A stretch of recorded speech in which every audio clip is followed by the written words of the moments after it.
মৃত্যুর মালিক নাই, আইনদাতা নাই, বিধানদাতা নাই, কাউকে মানি না, এই কথা বলে আগে বিদ্রোহ করো, অন্তরটাকে কুফর থেকে মুক্ত করো, ওই কুফের বিড়ালটা আগে সরাইয়া দাও। এবার বলো ইল্লাল্লাহ, শুধু একজনকে মানব, তিনি কে? এবার বিড়াল ফালাই দিছে, এবার খালি দাও। এখন আমাদের দেশের লোকেরা বিড়াল কুফের আইকা পানি দেয়, এরা কালেমা পড়ে। যেমন কাদিয়ানি প্রবলেমটা কি করলো, তারা নবী মুহাম্মদ সাল্লাল্লাহু আলাইহি সাল্লামকে শেষ নবী মানে না। তারা বলে গোলাম আহমদ কাদিয়ান সেও নাকি নবী। তো নবী মুহাম্মদ শেষ নবী, এই কথা আল্লাহর কোরআন মাজিদে আছে না নাই? এখন এটা যদি না মানে, না মাইনা কালেমা পড়ে লাভটা কি? বিড়াল তো কুফে মইরা পয়সা। এই জন্য মুমিন হওয়ার জন্য কুফরের সাথে সম্পর্ক সেট করো, তাগুতের সাথে সম্পর্ক সেট করো। কোনো শিরিক মানবা না, কোনো কুফর মানবা না, অন্তরে নেফাক থাকবে না, সব সরাইয়া দাও। এবার পড়ো লা ইলাহা ইল্লাল্লাহ, এবার কালেমা পড়ো, তাহলে তুমি মুমিন। এবার আপনাদের কাছে একটু আসি, এই পুরা কোরআন মানতে কি আপনারা রাজি আছেন? সবাই রাজি? তাহলে রাজি হইলে আপনি কালেমা পড়েন, আপনি মুমিন। কিন্তু রাজি না হয়ে আপনি কি না? মুমিন না। তো পুরা কোরআন যেহেতু মানতে রাজি, এই কোরআনের মাঝে নামাজের কথা আছে। 5 ওয়াক্ত নামাজ মানেন, পড়েন, রোজা রাখেন, রোজা মানেন, আলহামদুলিল্লাহ। কোরআনে আছে নামাজ পড়ো, আমরা সবাই বলছি ইয়েস, আমরা মানতে কোনো রকমের আপত্তি নাই। কোরআনে আছে রোজা রাখো, আমরা বলি জি হুজুর ঠিক আছে। এবার বলুন তো, চোর ধরে হাত কাটো, এটা কোরআনে নাই? এটা মানতে রাজি? ডাকাত ধরে শুলে দাও, এটা কোরআনে নাই? এটা মানা দরকার? জেনা করলে 100 বেত লাগাও, এটা কোরআনে নাই? এটা মানা দরকার? 54 বছর মানছেন? আচ্ছা, আল্লাহ ছাড়া কারো আইন চলবে না, এ কথাটা কি কোরআনে নাই? আলা লাহুল খালকু ওয়াল আমর, সাবধান, সৃষ্টি যার, আইন চলবে শুধুই তার। এই কথাটা কার? কার কথা? এবার বলুন তো, সৃষ্টি কার, আইন চলবে কার? এই 54 বছর বাংলাদেশে আল্লাহর আইন চলে না, মানুষের। তো পুরা কোরআন না মানলে তো মুমিন হওয়া যায় না। তো এত কিছু বাদ দিয়ে আমরা মুমিন না হইলাম কেমনে?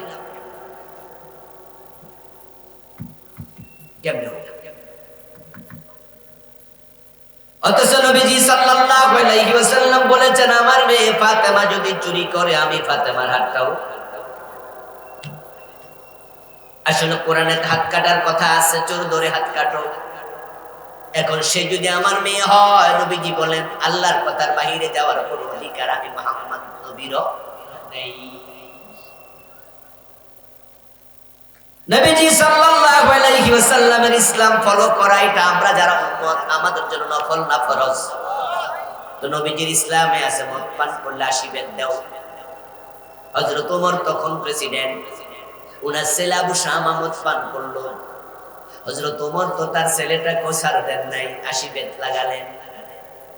প্রমাণ হয়ে গেল নবীজির ইসলাম হযরত ওমর অক্ষর অক্ষরে মানত। কিন্তু বলুন তো, আমাদের দেশে মাদক আছে না নাই? 80 বেত লাগাইছি আমরা কয়দিন? তার নবীজির ইসলাম ওমর যেমনে মানছে, আমরা 54 বছর ওইভাবে মানলাম না। আসলে আমাদের ইসলামটা হইছে অনেকটা আমাদের সুবিধা। এজন্য আপনি দেখবেন যে জুমার নামাজ পড়ে, ওয়াক্তিয়া নামাজ পড়ে না, এমন লোক বাংলাদেশে নাই। এই যে আপনাদের এলাকায় যে জুমা মসজিদ গুলো, আলহামদুলিল্লাহ, গতকালকে তো পরশুদিন তো জুমা হয়েছে না শুক্রবারে? যে জুমার মসজিদে কি এক কাতার হয়েছে না বেশি?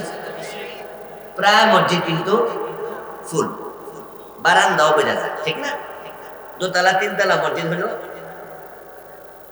আচ্ছা, এই যে 2 তলা মসজিদ ভরে গেল, 1 তলা মসজিদ ভরে গেল জুমার সময়, জুমার নামাজ কি সুন্নত না ফরজ? আসরের টাইমে মসজিদ পড়ছিল তো, আসরের নামাজটা নফল, ঠিক না? জুমার নামাজ ফরজ, ওই দিন ফজরের নামাজে কে যাতে মুসল্লি ছিল, তো ফজরের নামাজ কি নফল? তো ঘটনাটা কি আসলে? আপনি নিজে জিজ্ঞাসা করবেন এরকম কোনো নামাজ যে ভাই তুমি যে ওয়াক্তিয়া নামাজ পড়ো না, শুধু জুমার দিন আসো, দেখবেন যে একটু হালকা সরম সরম ভাব, বলবে যে আসলে চাচা করি না, শয়তানে ধরছে, শয়তানে ধরছে। বা একবারে পড়ি না তা না চাচা, মাঝে মাঝে কিন্তু। আরে ভাই জোহরে আসো, ফজরে নাই। আপনার বাড়িতেও যদি এমন কেউ থাকে, আপনি জিজ্ঞাসা করবেন ফজর পড়ো না কেন, জবাব দেবে যে শীত। ঠিক আছে, ফজরের টাইমে যে শীত, কম্বল তো তুলতাম পারি না। তো জোহরে যাইছো, আরে কোন কি, আমি কি একবারে কাটা বেনামাজি নাকি? আমি মুসলমান না? তো মুসলমান যদি জোহরে আসতে পারলা, ফজরে তোমাকে শীতে কেমনে আটকায়? এর মানে হলো তোমার মন চাইছে জুমা পড়ো, মন চাইছে ওয়াক্তিয়া পড়ো না, মন চাইছে জোহর পড়ো, মন চাইছে ফজর পড়ো না, মন চাইছে রোজা 30টার মধ্যে 20টা রাখে, 10টা রাখে না, আছে না? মন চাইছে রাখছো রোজা, মন চাইছে ভাঙছো। এবার বলুন তো, যেই লোক মন চাইলে নামাজ পড়ে, মন চাইলে পড়ে না, মন চাইলে রোজা রাখে, মন চাইলে রাখে না, মন চাইলে আল্লাহর আইন কিছু মানে, মন চাইলে আল্লাহর আইন কিছু মানে না, ওই বেটা আল্লাহর গোলাম না মনের গোলাম? সে হলো নফসের গোলাম। নফস মানে তার হাওয়া, তার দিল, তার মন। কোরআনে আল্লাহ বলে, আম্মা মান খাফা মাকামা রাব্বিহি ওয়া নাহান নাফসা আনিল হাওয়া ফাইন্নাল জান্নাতা হিয়াল মাওয়া। যে ব্যক্তি আল্লাহর অবস্থানকে ভয় করে, কিয়ামতের দিবসকে ভয় করে, আল্লাহর সামনে হাজির হইয়া জবাব দেয়া লাগবে এটাকে ভয় করে, এবং নিজের মন যা চায় তাই করে না, আল্লাহ যা বলে তাই করে, ফাইনাল জান্নাতা হিয়াল মাওয়া, আমি এমন বান্দার জন্য আমি জান্নাত বানাইছি।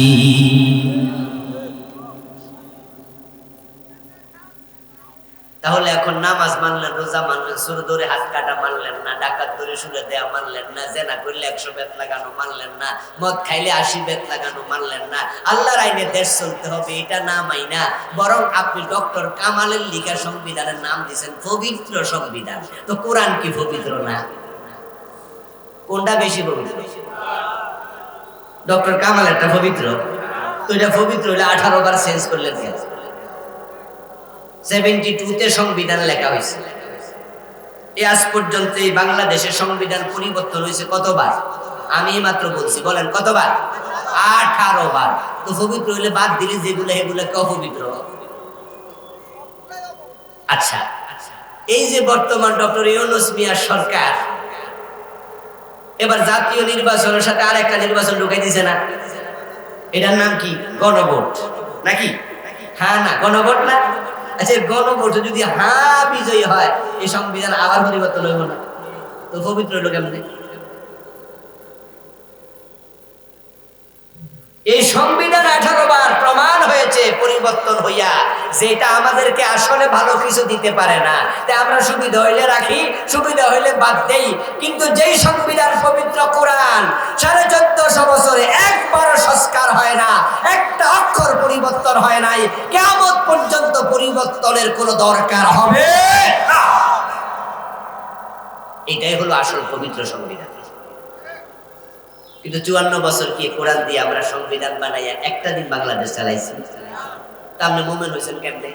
কাদিয়ানি শুধুমাত্র নবী মুহাম্মদকে শেষ নবী মানে না, বেটারে কাফের কইয়া সরাই দিলেন। আর আপনি ডজন ডজন আয়াত মানেন না, আর আপনি জান্নাতের জন্য মুছে তেল দিচ্ছেন, জান্নাতের কাঁঠাল খাবেন, কষ্ট যেন না লাগে। জান্নাত কি এত সোজা? আমার আজকের এই ওয়াজের কারণে কালকে ইসলাম কায়েম হয়ে যাবে, এটা কি এত সহজ? তবে একটা জিনিস হবে, সেটা হলো আমার সাথে যদি আপনি একমত হতে পারেন যে হুজুর আজ থেকে আল্লাহর কোরআন ছাড়া কিচ্ছু আর মানবো না, কোরআনের বাইরে যারা আছে তাদেরকেও মানবো না, তাদের সাথে চলবো না, ইসলাম কায়েম যদি বাংলাদেশে কালকে না হয়, আপনার ঈমানটা নিরাপদ হয়ে যাবে। আল্লাহ ইয়া আইয়ুহাল্লাযীনা আমানু বলে যে ঈমানদারকে বুঝাইছে, আপনি তাদের দলে আসবেন। এজন্য দেখেন না, বছরের পর বছর এই কথা বলে আসতেছি, আল্লাহ ছাড়া কারো আইন মানি না। এবং এই সমস্ত শক্ত কথা বলার কারণে তো কটিয়াদি তো কত বছর আইতে পারি, পাকন দিয়ে আইতে পারি নেই। না? পুলিশ ধরছে 3 বার, কত জায়গায় কত ঝামেলা, কিন্তু এই কথা বলা তো বন্ধ করি না। এটা বলতে বলতে মরে যাব, কারণ বেঈমান হয়ে তো মরতে চাই না, ঈমান লয়ে তো মরা লাগবে। মৃত্যু কখন হাজির হয় বলা তো যায় না। আর আপনি আমি আস্তে আস্তে করে যদি আমরা সবাই এরকম কোরআনের সাথে চলি, বলি যে না, কোরআন আছে যেখানে আমি আছি সেখানে, কোরআন আছে যার সাথে আমি থাকবো তার সাথে, তাহলে এরকম একমত হতে হতে দেখা যাবে একসময় কোরআনের বিপ্লব হয়ে যাবে। এবং আমরা সেটার অপেক্ষা করছি, একটা সম্ভাবনাও দেখা দিয়েছে, ঠিক না? দেখেন না, বাংলাদেশের মানুষ এখন মোটামুটি কোরআনের পক্ষে একটা জোয়ার উঠছে, জোয়ার উঠছে। আলহামদুলিল্লাহ, ইসলামের পক্ষে চলে আসেন। কোরআনের যত বিধান আছে সব মানার জন্য প্রস্তুতি নেন, তাহলে আপনি হয়ে যাবেন মুমিন, আপনি কালেমাওয়ালা। এখন মুমিন হওয়ার পর মুসলিম হওয়া লাগবে। ওয়ালা তামুতুন্না ইল্লা ওয়া আনতুম মুসলিমুন ইয়া আইয়ুহাল্লাযীনা আমানু দুখুলু ফিস-সিলমি কাফা। ঈমান আনার পর এবার দ্বিতীয় কাজ, ইসলামে পরিপূর্ণ প্রবেশ করো। যে কোরআনের উপর বিশ্বাস করছেন, এই কোরআন এবার মানা শুরু করেন। প্রথম কাজ, মানার আগে পড়া, মানার আগে জানা। এটাই তো নিয়ম, জানা আগে না মানা আগে? হ্যাঁ, আগে জানো। এখন কোরআনে কি আছে তা জানতে হলে কোরআন পড়তে হবে না? আমার সামনে যারা আছেন সবাই কি বিশুদ্ধ কোরআন পড়তে পারেন? যদি না পারেন তাহলে আপনাকে বলছি, আপনি কোরআনটা পড়েন, যেটা মানছেন এটা এবার পড়েন। কারণ আপনি যাহা মানেন তাহা আপনি বোঝেন না, তাহলে আপনার এই মানাটা পরিপূর্ণ মানা হবে না। আমার প্রিয় ভাইয়েরা, এই যে আমার হাতে মোবাইল, আপনাদের কাছে মোবাইল আছে। এখন তো আলহামদুলিল্লাহ আমরা সবাই মোবাইল কিনে টিপাটিপি করলে বুঝতে পারি। যখন প্রথম মোবাইল এসে তখন কিন্তু ক্যাটালগ দেখে দেখে চালানো লাগছে। এখনো কিছু যন্ত্রপাতি আছে দেখবেন যে নতুন কেনার পরে কেমনে চালান লাগে, তার মাঝে বই লেখা থাকে না, সাথে ক্যাটালগ থাকে, ওইটা দেখে দেখে চালানো লাগে। এখন যে কোরআন আপনি মানলেন, সে কোরআন আপনার জীবনের ক্যাটালগ। এই পুরাটা জীবন জন্ম থেকে মৃত্যু পর্যন্ত কিভাবে চালানো লাগবে সে আলোচনা আল্লাহর কোরআনে আছে না নাই? কোরআন হচ্ছে মানুষের জীবনের গাইড অফ কি? Islam is the complete code of life. Quran code of life, divine guidance, এটা গাইড বুক। এখানে আপনার বিস্তারিত জীবন আচার আছে। এখন নবীজি সাল্লাল্লাহু আলাইহি সাল্লাম কোরআনের ব্যাখ্যা করছেন। কোরআনের আয়াত হচ্ছে ৬০০০-এর একটু বেশি, ৬২৩৬। যদিও বাংলাদেশে মানুষ শুনছে ৬৬৬৬। এটা একটু বেশি শোনা পুনা হয়েছে আর কি, এইটা ঠিক না। বরং বাড়িতে যাই ১১৪ সূরা গইনা দেখেন, আয়াত সংখ্যা হলো ৬২৩৬। তো শোনা কথা তো মাঝে মাঝে কি হয়ে যায়, একটু মাশহুর হয়ে যায়। তো এই কথাটা বাংলাদেশে মাশহুর হয়েছে। তো ৬২৩৬ আয়াত, কিন্তু এর ব্যাখ্যা যে হাদিস তার সংখ্যা ১০ লাখের বেশি। সুবহানাল্লাহ পড়ে, ১০ লাখের বেশি। এখন নবীজি সাল্লাল্লাহু আলাইহি সাল্লাম কোরআনের ব্যাখ্যা দিছে। এখন নবীজির ইসলাম, আমাদের ইসলাম, আতিউল্লাহ ওয়া আতিউর রাসূল ওয়া উলিল আমরি মিনকুম। আল্লাহকে মানো, আল্লাহকে মানো মানে আল্লাহর কোরআন মানো। ওয়া আতিউর রাসূল, রাসূলকে মানো, রাসূলকে মানো মানে রাসূলের হাদিস মানো। তাহলে রাসূলের হাদিস মানে কি? হাদিস মানে রাসূলের কথা, হাদিস মানে রাসূলের কাজ, হাদিস মানে রাসূলের মৌন সম্মতি। এবার বলুন তো, রাসূলকে মানো, হাদিস মানো, তাহলে এবার ঘুমাইতে গেলে রাসূলের কি ঘুমের সিস্টেম আছে না? ওইটা মানেন, এটা ইসলাম। যখন আপনি খাবেন, রাসূল কি খান নাই? খাওয়ার কি ইসলামী সিস্টেম আছে না? ওইটা খাবেন, এটা ইসলাম। যখন আপনি আবার ঘুম থেকে উঠবেন, ঘুম থেকে উঠলে কি নির্দিষ্ট দোয়া আছে না? ওইটা পড়েন, তাহলে এটাই ইসলাম। যখন আবার ঘুম থেকে উঠেই টয়লেটে ঢুকবেন, তখন বাম পা না ডান পা? টয়লেটে কোন পা? ঢুকতে দোয়া আসেনি, ওই দোয়া পড়েন, এটা ইসলাম। টয়লেট থেকে বের হওয়ার সময় আবার ডান পা, নির্দিষ্ট দোয়া আছে, দোয়া পড়া ইসলাম। এবার আপনার প্রথম কাজ ফজরের নামাজ। অজু করো, অজু কি মন মতো নাকি ইসলামের নিয়ম আছে? নবীজি প্রথমে কি করতেন? 2 হাত ধৌত করতেন, তারপরে তিনি কুলি করতেন, তারপরে নাকে পানি দিতেন, তারপরে তিনি মুখ ধুইতেন। এই যে আপনি আবার শুরু করে দিলেন পা ধোয়া পর্যন্ত, এটাই তো ইসলাম। তারপরে আবার মসজিদে যাচ্ছেন, মসজিদে যাওয়ার সময় ঢোকার সময় কোন পা দেবেন? ডান পা, নির্দিষ্ট দোয়া, এটা ইসলাম। বের হওয়ার সময় পুরা মসজিদে যতক্ষণ ছিলেন, তারপরে মসজিদ থেকে আসবেন, ব্যবসা করতে যাবেন, ব্যবসা করার ইসলামী সিস্টেম নাই, চাকরিতে সিস্টেম নাই, খাইতে বসছেন খাওয়া সিস্টেম নাই, খাওয়া শেষে সিস্টেম নাই। এই যে চলছে জীবন, আবার ঘুমাইতে যাওয়া পর্যন্ত এই 24 ঘন্টা নবী যা করছে, এটার নাম ইসলাম।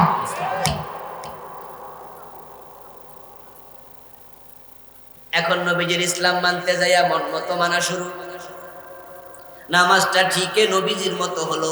ফজরের নামাজ 2 রাকাত, ইমাম যদি 1 রাকাত করে বইয়া যায়, আমরা কি বলবো না লোকমা দিব? আমরা সবাই মিলে ইমামরা লোকমা দিয়ে দেব। ইমামকে ভুল করলে আমরা সতর্ক করে ফেলবো। কিন্তু সেই আমি যখন নামাজ শেষ কইরা দোকানে যাইয়া ব্যবসা শুরু করলাম, সকালবেলা থেকে মিছা কথা কওয়া শুরু করে দিলাম। কারণ আমার দোকানে তো 1 নম্বর সরিষা তেল নাই, সব তো রাইতে আমি 2 নম্বর বানিয়ে রাখছি। আমার দোকানে তো 1 নম্বর মধু নাই, আমি তো মধুতে চিনি মিশাইছি। আমার দোকানে তো 1 নম্বর দুধ নাই, দুধে তো আমি পানি মিশাইছি। আমি তো ক্ষেত করতে গেলাম, ক্ষেত চাষ করতে যাই কোদাল দিয়া কোপ দিয়ে আরেকবার ক্ষেতের আইল ভেঙে গেছে। আমি তো ব্যবসা করতে গিয়ে 2 নাম্বার, চাকরি করতে গিয়ে 2 নাম্বার, ঘোষ না দিলে পাইলে সিগনেচার করে না। অথচ এই বেটা ফজরের নামাজে ইমাম সাহেবের লোকমা দিছিল, ঠিক না? ফজরের নামাজে ইমাম ভুল করছে, লোকমা মারছিল না? এই বেটা কিন্তু অফিসার, অফিসে যাই আবার ঘোষ খাওয়া শুরু। আচ্ছা, যে বেটা মানুষের লোকমা দেয়, হে বেটা নিজের লোকমার খবর করল। চলছে জীবন। এই জন্য আল্লাহ বলছে, না, তুমি মুসলমান না হইয়া মৃত্যুবরণ করো না, সাবধান। উদখুলু ফিস সিলমে, ইসলামে পুরা ঢুকে। এই যে আমার সামনে বসে আছেন, বিয়ে করছেন তো 2 বছর, 4 বছর, 6 বছর, 10 বছর, 20 বছর, এখনো বউয়ের মোহর আনা দেন নাই, এমন স্বামী কি এলাকায় নাই? আসেনি? আসেনি? আজকের মাহফিলে নেই।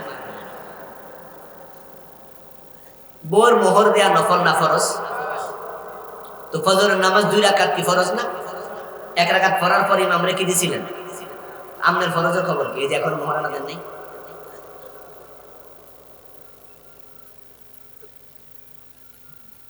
আরে বউয়ের মোহর তো দেয় না, উল্টা বউ থেকে যত খাইয়া বয়ে রয়েছে, এমন লোক নাই এখানে? আমি তো বলি যৌতুক না করে ভিক্ষা করো। যে বাবা সন্তানের জন্য যৌতুক চায়, ওই বাবারে পরামর্শ দিচ্ছি, বাপ বেটা মিল্লা রাস্তা যায় ভিক্ষা করতে। যৌতুকের টাকা না খাইয়া পায়খানা খায়, ময়লা খায়। ইতর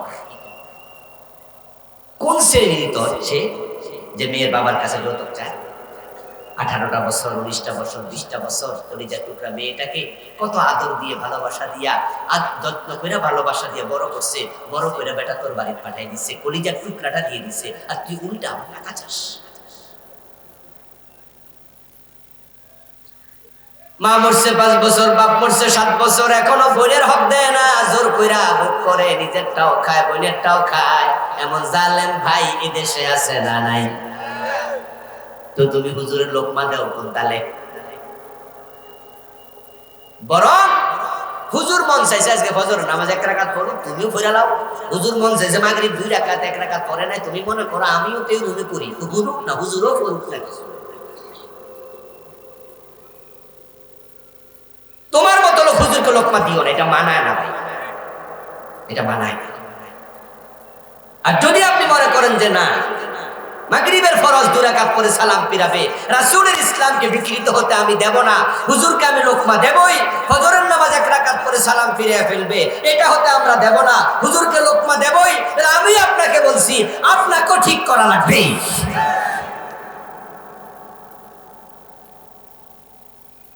ওয়ালা তামুতুন্না ইল্লা ওয়া আনতুম মুসলিমুন। মুসলিম মানে আত্মসমর্পণকারী।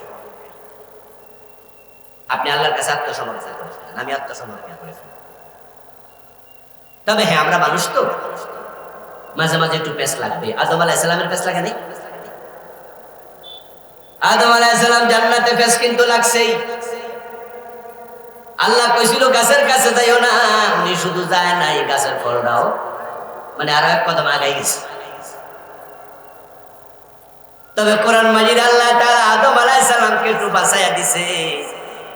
আল্লাহ আদম প্রসঙ্গে আলোচনা করতে যায় বলছে, ফাওয়াসওয়াসা লাহুমা শাইতান, আদম এবং হাওয়া দুইজনকে ওয়াসওয়াসা দিছে কে? শয়তান। ফাওয়াসওয়াসা লাহুমা শাইতান, আল্লাহ কয় শয়তান এই কামটা করছে। এবার আওয়াজ দিয়ে বলুন তো, যে আদম হাওয়া আলাইহিস সালামকে শয়তান পেছে ফেলাইছে, ওই শয়তান বাংলাদেশে আছে না? আমাদের সাথে নাই,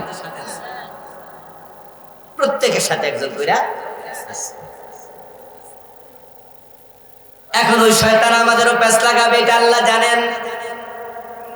তাই আদম এবং হাওয়া আলাইহিস সালামকে পেছে ফেলে দেওয়ার পর এবার তাদের কাজ কি ছিল সেটা আল্লাহ তাআলা কোরআনে বলছেন, ফালা রব্বানা যালামনা আনফুসানা ওয়া ইল্লাম, আমার সাথে পড়ুন, রব্বানা যালামনা আনফুসানা ওয়া ইল্লাম তাগফির লানা ওয়া তারহামনা লানাকুনান্না মিনাল খাসিরিন। কোরআন আল্লাহ তাআলা বলে আদম এবং হাওয়া তারা দুইজনে আল্লাহর কাছে ক্ষমা চাইছে। আচ্ছা, ক্ষমা চাওয়ার পরে আল্লাহকে ক্ষমা করে নাই? বলেন না, ক্ষমা করে নাই? ফাতাবা আলাইহি, ফাতাবা আলাইহি, কোরআন আল্লাহ বলে আল্লাহ ক্ষমা করছে। তো আমাদের কাজ কি? এই যে 54 বছর আমরা আল্লাহর এই দেশটা চালাইতে পারি নাই, যদি আমরা এবার ক্ষমা চাই, ক্ষমা চাইয়া এবার সিদ্ধান্ত নেই যে আগামীর ইসলাম, আগামীর বাংলাদেশ ইসলামের বাংলাদেশ হবে, কোরআনের বাংলাদেশ হবে, আমরা কোরআন দিক দেশ চালাতে চাই, আল্লাহ আমাদেরও ক্ষমা করবে। কিন্তু না, সামনের 12 ক্ষমা চাইবো না, বরং ভোটের দিন রাইতে দরজা খুলে বইয়ে থাকবে 1000 টাকা ভোট বেচার জন্য বইয়া থাকে। এমন লোক বাংলাদেশে আসেনি? হ্যাঁ, নির্বাচনের আগের দিন রাইত সারা রাত বাতি জ্বালায় থাকে, কাস্টমার জন্য মিস না। কারেন্ট গেলে মোমবাতি জ্বালায় রাখবো, দরকার নেই। আস্তাগফিরুল্লাহ। 1000 টাকা করে ভোট বেচবে, 500 টাকা করে ভোট বেচবে, এবং ভোট কেনার জন্য কিছু জালেম বাড়ি বাড়ি যাবে, ঠিক না? এগুলো হারাম। যারা টাকা দিয়ে ভোট কিনে, আপনি নিশ্চিত থাকেন কয়দিন পর আপনার টাকা সে চুরি করবে, নিশ্চিত মনে রাখবেন।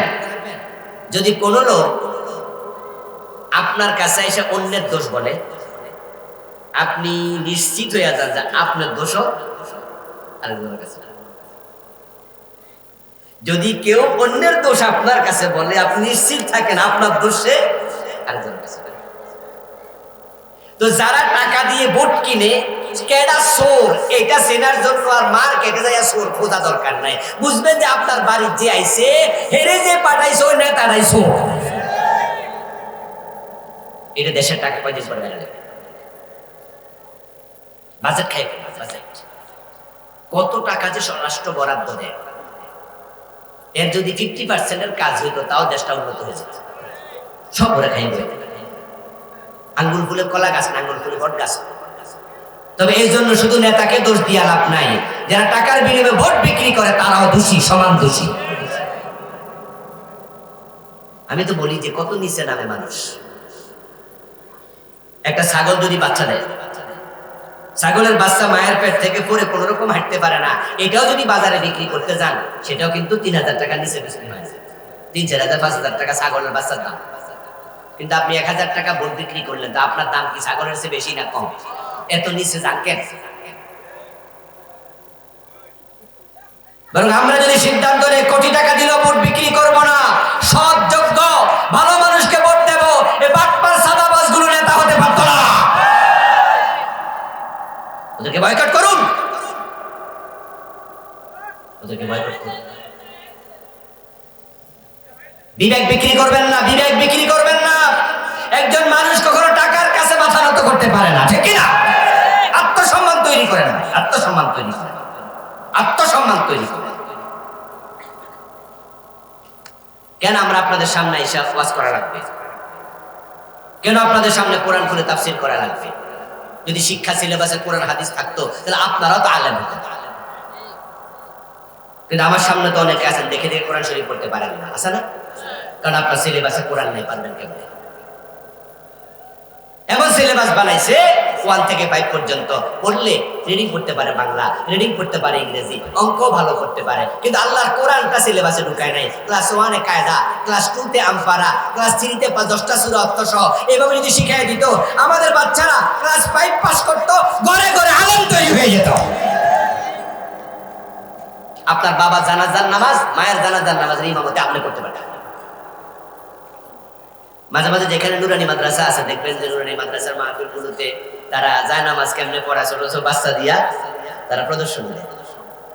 পিছিয়ে পিছিয়ে পোলাপান, আমি তো বলি দেখছেন এই বেটা এই পোলাপান গুলো এখনো নাকটির দিলে দুধ বাইরে হোক, মনে হয় যেন এত ছোট মোজদারি কিছু ওঠে নাই। যদি এই বাচ্চা ক্লাস 6 বছর 7 বছর 8 বছরের বাচ্চা হে জানাজার নামাজ পড়াইতে পারে, তারেক জিয়া পারবে না কেন? তারেক জিয়া কি বুড়ো হয় না?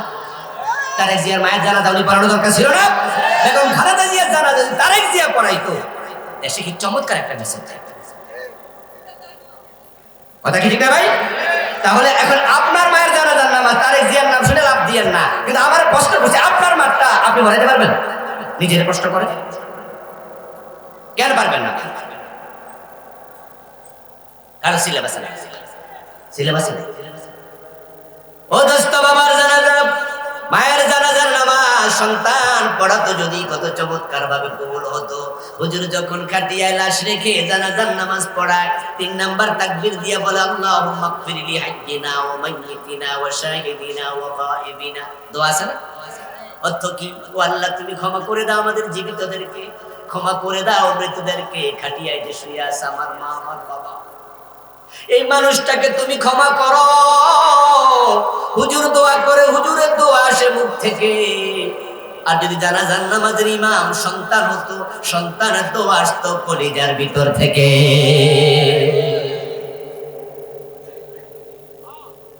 কিন্তু এমন সরকার তো আমরা পাইলাম না। 54টা বছর তো চলে গেল, যারা সিলেবাসে কোরআন হাদিস ঢুকায় না। আমরা যারা মাদ্রাসায় পড়ি আমাদের সিলেবাস ইংরেজি নেই, তো সরকার ইংরেজি ঢুকাইছে, আমরা ইংরেজি পড়তে বাধ্য। সরকার অঙ্ক ঢুকাইছে, আমরা অঙ্ক করতে বাধ্য। মাদ্রাসায় পড়া 200 নম্বর বাংলা সরকার ঢুকাই দিছে, আমাদের বাচ্চারা 200 বাংলা পড়ে। যারা বিজ্ঞানে পড়ে দাখিল ক্লাসে তারা হাইয়ার ম্যাথ জেনারেল ম্যাথ 200 অঙ্ক পড়ে, ফিজিক্স কেমিস্ট্রি বায়োলজি 300 বিজ্ঞান পড়ে, হিস্ট্রি পড়ে, ভূগোল পড়ে, ইতিহাস পড়ে, তারা সব পড়া তারপরে আবার নাহু সরফ কোরআন হাদিস ফিকা উসুল ফিকা এগুলো সব পড়ে। যদি দুনিয়ার সাথে ইংরেজি বাংলা ঢুকাইতে পারো, আল্লাহর জান্নাতের সাথে প্রাইমারিতে হাই স্কুলে 100 কোরআন 100 হাদিস ঢুকানো দরকার আছে না? আরে ভাই, যদি ঢুকাই দিত আমাদের প্রাইমারি স্কুলগুলোতে রাস্তার পাশ দিয়ে যাইতে দেখতেন যে বাহির থেকে দেখতেন যে কেমন কোরআনের তেলাওয়াতের আওয়াজ শোনা যাইতেছে। এটা আপনাদের কাছে আমার সরল সহজ একটা প্রশ্ন, একজন হুজুর স্যার একজন মাওলানার বেতন দেওয়ার মতো টাকা কি সরকারের কাছে নাই? টাকার অভাব না আন্তরিকতার অভাব? যে কোরআন কি কোনো কারো দুশমন? এটা কোনো নির্দিষ্ট দলের কিতাব? তো তাহলে কোরআন শরীফটা সিলেবাসে ঢুকাইলো না কেন 54 বছর? আসলে ব্যাপার হচ্ছে তারা কোরআনকে মহব্বত করে না, কোরআনকে ভালোবাসে। ওরা কোরআনকে ভালোবাসে, কোরআন সিলেবাসে চলে যেত। তাহলে আজকের এই মাহফিলগুলোতে এসে আপনারা মাটিতে বসে থাকা লাগতো না, ঘরে বসে বসে দেখেন আপনিও বড় বড় আলেম হয়ে যেতেন। ইন্টারমিডিয়েট পর্যন্ত কোরআন ঢুকাই দিলে, আরে ভাই আমি তো বলি 100 আয়াত করে যদি ক্লাস 6 থেকে ক্লাস 10 পর্যন্ত দেয়, তাহলে 5 ক্লাসে কত আয়াত? তো 500 আয়াত। 500। ইমরান আল্লাহর একজন বান্দার নাম, তো ওনার পরিবারকে বলা হয় আলে ইমরান, ইমরানের পরিবার। এমন কি বিখ্যাত মানুষ যে তার পরিবারকে নিয়ে আল্লাহ একটা সূরার নাম রাখেন। একজন ব্যক্তির পরিবারের নামে কোরআনের একটা সূরার নাম, সুবহানাল্লাহ। তাহলে নিশ্চয়ই সে ব্যক্তি সাধারণ কোনো ব্যক্তি না। ইমরানের পরিবার আলে ইমরান। তাফসীরে পাওয়া যায় ইমরান নামে পৃথিবীতে বিখ্যাত 2 জন আল্লাহর বান্দা ছিলেন। একজন হলেন হযরত মূসা আলাইহিস সালামের বাবা,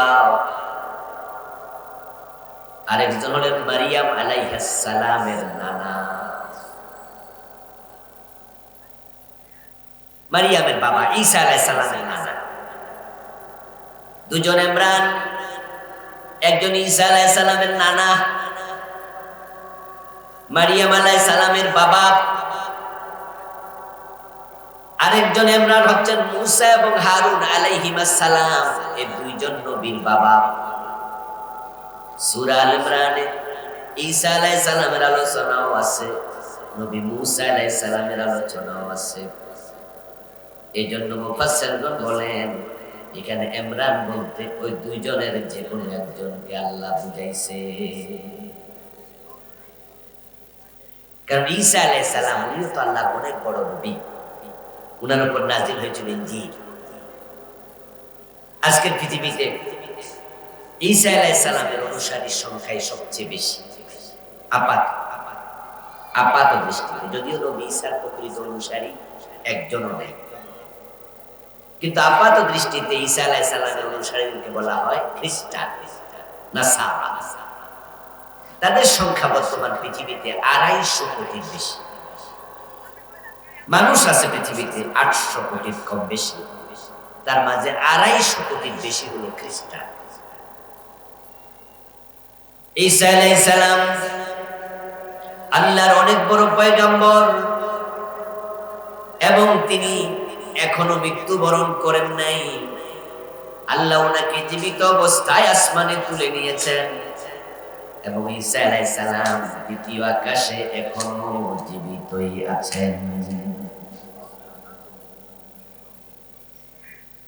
তিনি কিয়ামতের আগে পৃথিবীতে অবতরণ করবেন এবং ইমাম মাহদী আলাইহিস সালামের সাথে একত্র হয়ে হযরত ঈসা আলাইহিস সালাম নিজ হাতে দাজ্জালকে হত্যা করবেন। এবং আজকের পৃথিবীতে যারা 100 কোটি খ্রিস্টানদের একটা চিহ্ন আছে, আলামত আছে, যেটা তারা বহন করে, গলার মাঝে তারা লকেট বানায়া ঝুলাইয়া রাখে। খ্রিস্টান নারী, খ্রিস্টান পুরুষেরা গলার মাঝে ক্রুশ চিহ্ন তারা বহন করে, ক্রুশ চিহ্ন, যোগ চিহ্ন, ক্রস। তবে এটা পূরণ না, যোগটাই। এবং খ্রিস্টানদের যত গির্জা আছে তাদের গির্জার উপরে তারা ক্রুশ চিহ্ন দেয়। হযরত ঈসা আলাইহিস সালাম যখন আসবেন তখন পৃথিবীতে থাকা যত ক্রুশ চিহ্ন আছে তিনি সবগুলো ভেঙে ফেলবেন। কারণ খ্রিস্টান না মনে করে হযরত ঈসা আলাইহিস সালামকে ক্রুশের মাঝে চড়াইয়া শূলিবিদ্ধ করে ওনাকে হত্যা করা হয়েছে। খ্রিস্টানদের ধারণা ঈসা আলাইহিস সালামকে ইহুদিরা ক্রুশবিদ্ধ করে হত্যা করছে, এই জন্য তারা এই ক্রুশের চিহ্ন গলায় ধারণ করে। অথচ আল্লাহ কোরআনে বলছেন ওয়া মা কাতালুহু ওয়া মা সালাবুহু ওয়ালাকিন শুববিহা লাহুম ওয়া মা কাতালুহু। ইহুদিরা ঈসা আলাইহিস সালামকে হত্যা করে নাই, ওয়া মা সালাবুহু, ইহুদিরা ঈসা আলাইহিস সালামকে শুলে চড়ায় নাই, ক্রুশবিদ্ধ করে নাই, বরং আল্লাহ তাআলা উনাকে আকাশে তুলে নিছেন। ওয়ালাকিন শুববিহা লাহুম, খ্রিস্টানরা একটা গোলক গাদায় পড়ে আছে। তো খ্রিস্টানদের ধারণা উনাকে ক্রুশবিদ্ধ করে হত্যা করা হয়েছে। এই জন্য হযরত ঈসা আকাশ থেকে নেমে যত ক্রুশ চিহ্ন আছে সবগুলোকে তিনি নিজে ধ্বংস করে দিলেন। ইমাম মাহদীকে সাথে নিয়ে দাজ্জালকে তিনি হত্যা করবেন। তিনি কোরআনে বহু আলোচিত নবীদের একজন হযরত ঈসা। আর ঈসা আলাইহিস সালামের নানার নাম ইমরান। ঈসা আলাইহিস সালামের মায়ের নাম কি? মারিয়াম আলাইহিস সালাম। এবং ঈসার কোনো বাবা নেই।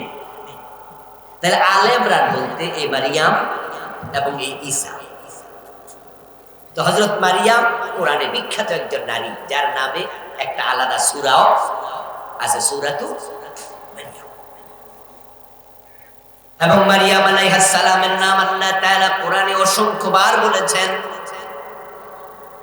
তাই আলে ইমরান মানে মারিয়ামের পরিবার, ঈসার পরিবার।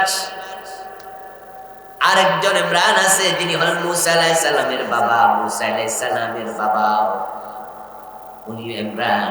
ওনার দুইজন সন্তান হযরত মুসা, হযরত হারুন, দুইজনই আল্লাহর নবী। এবং হযরত মুসা ইহুদিদের নবী,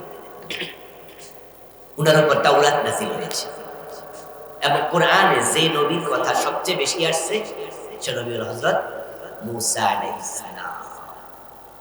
কোরআন মাজিদ আল্লাহ ওনার নাম আলোচনা করছেন সবচেয়ে বেশি। তো তাহলে উনার বাবা ইমরান, তো মুসা হারুনের পরিবার ইমরানের পরিবার। এই হলো সংক্ষেপে আলে ইমরানের ব্যাখ্যা, আলে ইমরানের আলোচনা। এবার এই সূরার 102 নম্বর আয়াতে আল্লাহ তাআলা যে তিনটি মেসেজ দিলেন, আমরা চলুন এই নিয়ে আলোচনা শুরু করি। মাইকম্যান কি আসো? তোমার মাইকের আওয়াজ বাহিরে কেন, ভিতরে? মাইকের আওয়াজ ভিতরে কেন? আচ্ছা, ভিতরে আওয়াজ ঠিক করে। 102 নম্বর আয়াতে আল্লাহ তাআলা তিনটি কথা দিলেন। এক নম্বর, ইয়া আইয়ুহাল্লাযীনা আমানু, ও ঈমানদারেরা। তাহলে আল্লাহ তাআলা আলোচনা শুরু করছেন কাদের সাথে? কথা বলেন, কাদের সাথে কথা বলতেছেন? ঈমানদার। তাহলে বোঝা গেল আজকের এই আয়াতে কাফেরদের সাথে কোনো আলোচনা নাই। ওই ঈমানদার দুনিয়ার যে সমস্ত মানুষগুলো কালেমা পড়লো, নিজকে মুমিন বলে দাবি করে, নিজে মুসলমান হিসাবে সমাজে থাকে, যারা ঈমান এনেছে, আল্লাহ তাআলা এই আয়াতে তাদেরকে ডাক দিলেন।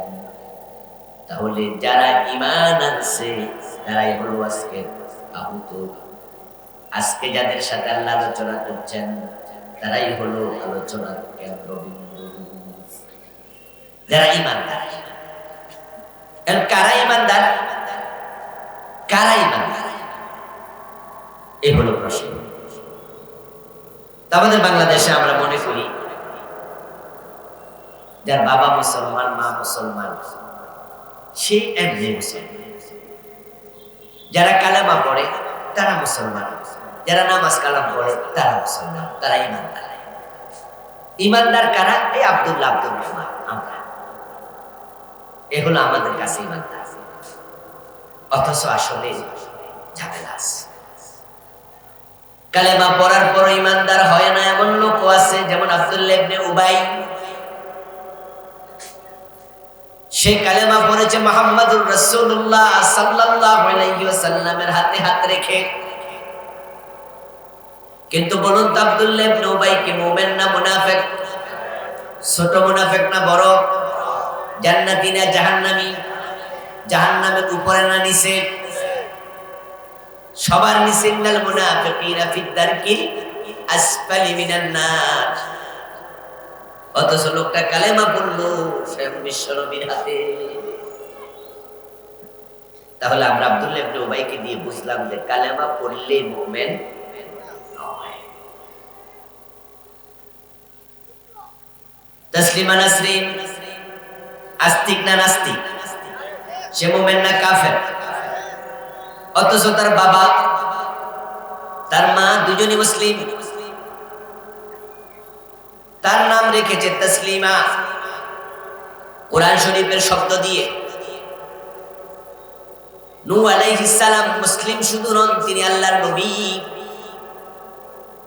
কিন্তু ওনার ছেলে কেনান মুমিন না কাফের?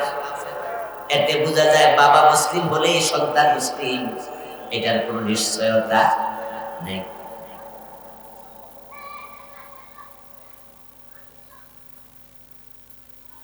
আমাদের গিরিশচন্দ্র সেন নরসিংদীর মানুষ, আপনাদের পাশের উপজেলা। এই গিরিশচন্দ্র সেন আল্লাহর কোরআনের 30 পারার বঙ্গানুবাদ করছে। এ কোরআন শিখেছে, কোরআন পড়েছে, কোরআন নিয়ে গবেষণা করেছে। কিন্তু গিরিশচন্দ্র সেন হিন্দু না মুসলিম? এতে বোঝা যায় কেউ কোরআনের আয়াত বললেই তাকে মুসলিম মনে করার কোনো কারণ নেই। রবীন্দ্রনাথ ঠাকুরের চেহারার দিকে তাকাইলে দাড়ি কি আমার চেয়ে ছোট না বড়? ওনার মোজ গুলা যদি কেসি দিয়ে একটু কাইটটা সাইজ বাইজ কইরা মাথার মাঝে একটা টুপি দিতেন তাহলে বড় হুজুর হুজুর লাগবে না? বিশাল হুজুর না? আপনার রবীন্দ্রনাথ ঠাকুরের মস্তিষ্ক ছোট কইরা একটা টুপি বয় দিলে শাসে বড় হুজুর। ফরিদুদ্দিন মাসুদের চেয়ে বড় হুজুর। অদস্ত মুখে দাঁড়িয়ে সে মুভমেন্ট বলার কোনো সুযোগ নাই। মিস্টার গান্ধী, যাকে মহাত্মা গান্ধী বলা হয়, তিনি প্রায় টুপি মাথায় দিতেন। এই জন্য এক ধরনের কিস্তি টুপিটার নামে গান্ধী টুপি। টুপি মাথায় দিলে কাউকে মুভমেন্ট মুসলিম মনে করার কোনো কারণ নাই। ভারতের সাবেক প্রধানমন্ত্রী মনমোহন সিং, তার মাথায় কি পাগড়ি ছিল না? এখন কি নাই? তো পাগড়ি মাথায় দিলে কাউকে মুভমেন্ট মুসলিম মনে করার কোনো সুযোগ নেই।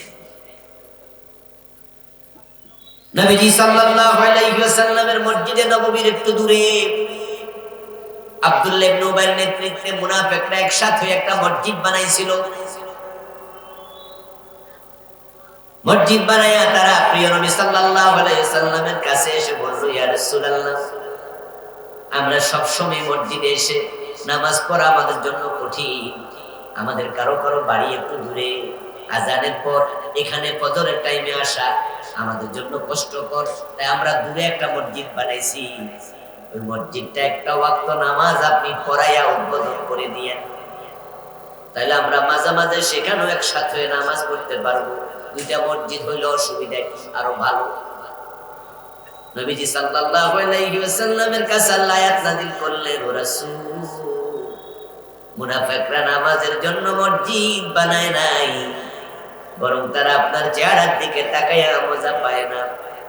সাহাবারা আপনার আনুগত্য করে, যে হুজুর করে, এটা তাদের ভালো লাগে না। তাই তারা দূরে আর একটা মসজিদ বানায়া নিজেরা সেখানে বৈশা খুব কৌশল করবে, আপনার কাছে কম আসবে। আর মানুষ কিছু কইলে ফতোয়া দেবে, রাসূল উদ্বোধন করছে, ওয়াক্ত নামাজ পড়ছে, তোমরা বাধা দেয় আর কে? তারা মূলত ইসলামকে ভাগ করতে চায়, আপনাদের থেকে বিচ্ছিন্ন হইয়া খুব কৌশলী হতে চায়। এই জন্য ওই মসজিদে আপনি যাবেন না, নামাজও পড়াবেন না, বরং কয়েকজন সাহাবা পাঠায়া মসজিদটাকে ভেঙে দেন। ওই মসজিদের নাম আল্লাহ রেখেছেন মসজিদে জিরার। কি নাম রাখলেন? মসজিদে তেরা। নবীজি পাঠালেন কয়েকজন সাহাবী গিয়া মসজিদটা ভেঙে চুরে শেষ করে দিল। এই ঘটনা দ্বারা প্রমাণ হয় শুধুমাত্র মসজিদ বানাইলে মুসলমান হয় না, কারণ মুনাফিকরাও মাঝে মাঝে মসজিদ বানায়, তারাও নামাজের সুন্নাত ধরে। তাহলে আসলে মুমিন কে এটা ভালো করে জানতে হবে, শুধু দাবি করলে মুমিন হওয়া যায় না। তাহলে কারা মুমিন? কোন কাজ করলে ঈমান থাকে, ঈমানদার হয়? এটা হলো প্রথম অংশ। ইয়া আইয়ুহাল্লাযীনা আমানুত্তাকুল্লাহ হাক্কা তুকাতিহ। ঈমান যারা এনেছো, ঈমানদারেরা, তোমরা আল্লাহকে যথাযথভাবে ভয় করো, আল্লাহকে ভয় করো। এটা হলো এই আয়াতের দ্বিতীয় অংশ, দ্বিতীয় আলোচনা। ও ঈমানদার, আল্লাহকে ভয় করো, তাকওয়া অর্জন করো। যেভাবে ভয় করা দরকার আল্লাহকে, সেভাবে ভয় করো। এখন তাকওয়া কাকে বলে, আল্লাহকে কেমনে ভয় করলে তাকওয়া হয়, এবং তাকওয়া অর্জন করলে লাভ কি, এটাই আজকের আলোচ্য বিষয়। এটা দ্বিতীয় অংশ। এটা আমাদেরকে জানা দরকার আছে না নাই? এই যে রমাদান আসতেছে, কয়েকদিন পরে ইনশাআল্লাহ আমরা রোজায় প্রবেশ করব। এই রোজা কেন ফরজ করা হলো, সব আলেম একটা আয়াত পড়ে শোনাবে, লাআল্লাকুম তাত্তাকুন। রোজা রাখো যেন তোমরা মুত্তাকি হতে পারো। এখন কেমনে তাকওয়া আসে, তাকওয়া কাকে বলে, কেমনে মুত্তাকি হয়, এই আলোচনাও আমাদেরকে জানা দরকার আছে না? এটা দ্বিতীয় অংশ। এবার আয়াতের 3 নম্বর অংশ, ওয়ালা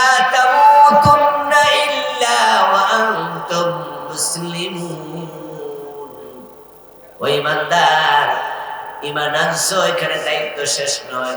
তোমরা মুসলমান না হইয়া মৃত্যুবরণ করো না। আল্লাহ তাআলা আমাদেরকে মুসলিম না হয়ে মরতে নিষেধ করছে। তাহলে আমাদের সকলকে মরিতেই যেহেতু হবে, মরার আগে মুসলিম হতেই হবে। মরার আগে মুসলিম হওয়া আবশ্যক। মুসলিম না হইয়া মরা নিষেধ।